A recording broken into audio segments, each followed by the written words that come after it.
దేవుడు ఒక సమస్యను కానీ ఒక పోరాటాన్ని కానీ మన లైఫ్లోకి తీసుకొచ్చారంటే మనం దాంట్లో విజయం సాధిస్తామని, దాని మీద విజయం సాధించడానికి శక్తి నేను వాళ్ళకి ఇచ్చానని, వాళ్ళు నా మీద ఆధారపడతారని, నేను ఆదుకుంటానని, వాళ్ళు జయిస్తారనే నమ్మకంతోనే ప్రభు మనకిస్తాడు.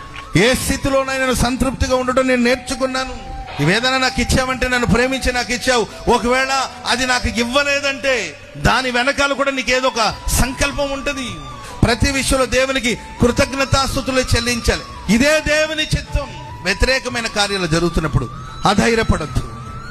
ఈ విషయంలో నేను నిలబడతాను, ఈ విషయంలో నేను విజయం సాధిస్తాను, ఈ విషయంలో దేవుని కొరకు నేను ఎదురు చూస్తాను, నా ప్రభు నాకు సహాయం చేస్తాడు, నేను చేయగలను అని నమ్మే ప్రభు నాకు ఈ సమస్యను నా జీవితంలో ప్రవేశపెట్టాడు. దేవా థ్యాంక్ యూ, స్తోత్రం చెప్పండి గట్టిగా. అన్ని విషయంలో దేవునికి కృతజ్ఞతగా బ్రతకడం నేర్చుకోండి. దేవుడు నిన్ను శిఖరం మీద ఎక్కించిన అక్కడ కృతజ్ఞతగా ఉండు.